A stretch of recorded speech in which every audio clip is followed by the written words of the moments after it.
I thought today I would talk a little bit about how to get your film into foreign festivals. And if we have anyone who joins us from a foreign country, that will be interesting to have their perspective on it.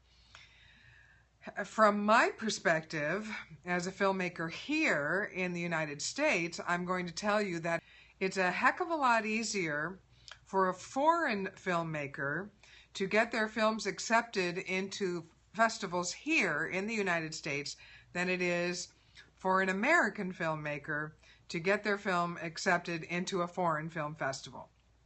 I'm not exactly sure why that is. I have some theories about why I think that is, but I am not exactly sure why that is.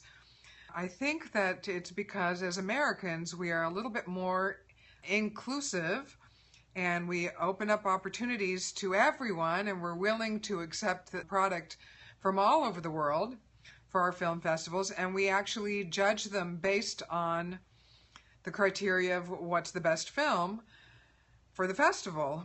And of course you know that in a lot of foreign countries they have subsidies for their artists and their filmmakers, government subsidies.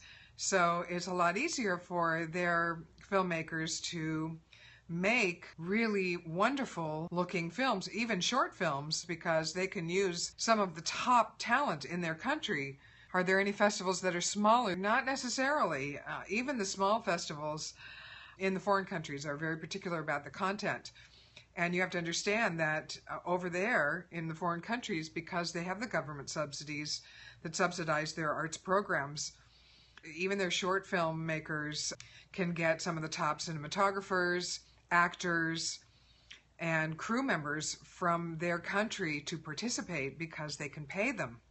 They can pay them well to participate in the projects, whereas here we often are scrambling and cobbling together the meager amount of money and hoping people will work for next to nothing on our passion project, on something that we really believe in. Even features, people are trying to make features for little tiny budgets just to get them made, because we have no subsidies. We don't subsidize our arts in this country, which is kind of unfortunate. We don't have any kind of a program that validates and believes in and nourishes and really love in that way our artists like they do.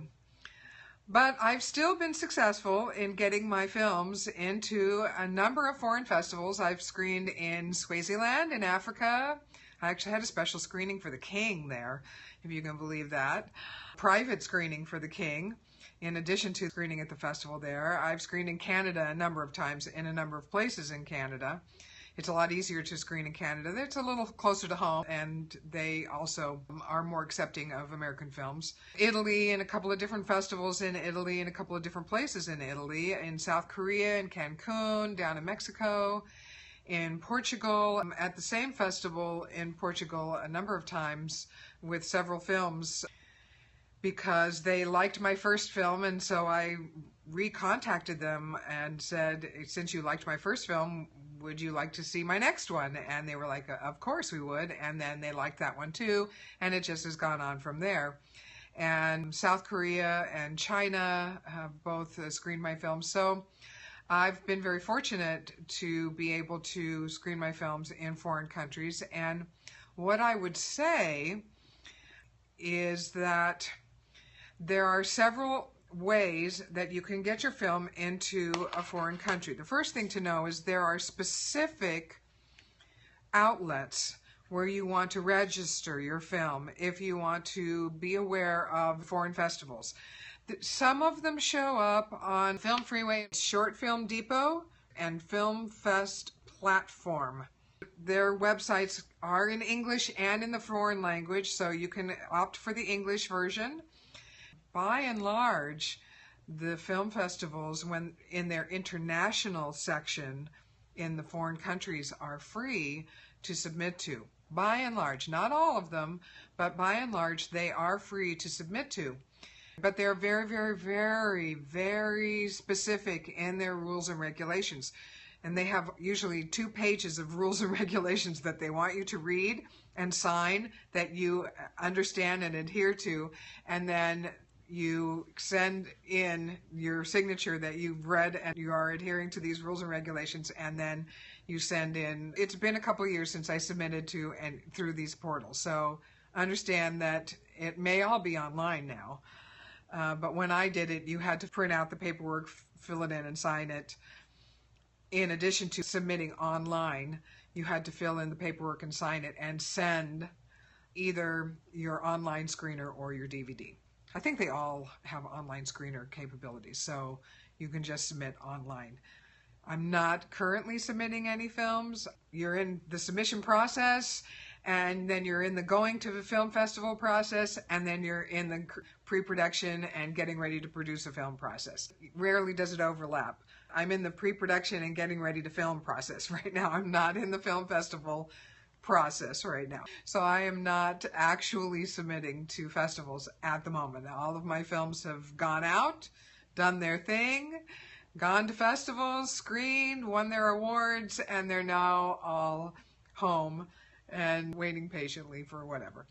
And I'm now busy working on my next 2 or 3 projects. It's not difficult.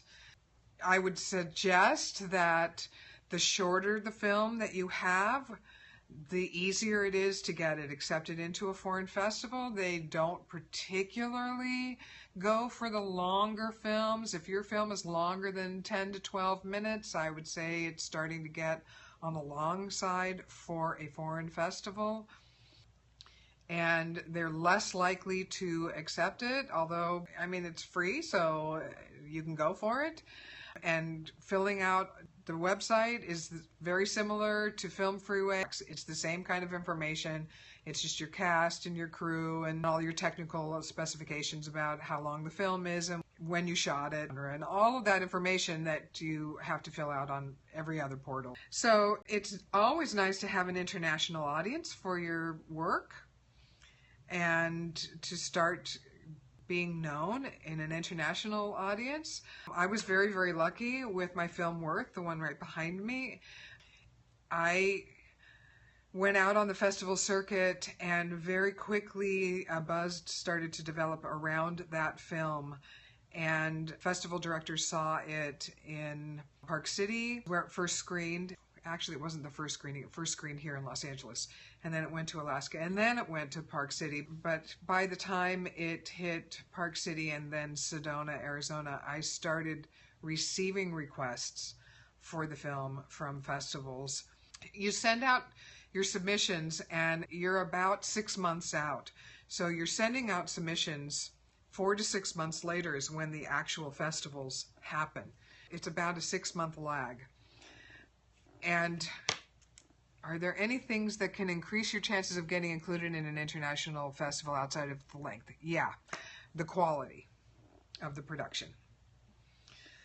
The quality of your script, your cinematography, your acting, the universality of your message and your theme. At least that was what happened with Worth. I had a lot of requests. I got requested from the festival in Italy. I got requested from the festival in South Korea. I got requested from the festival in Cancun. I got requested from the festival in China. I got requested from the festival in Portugal. The only foreign festival that I actually submitted to was in Canada.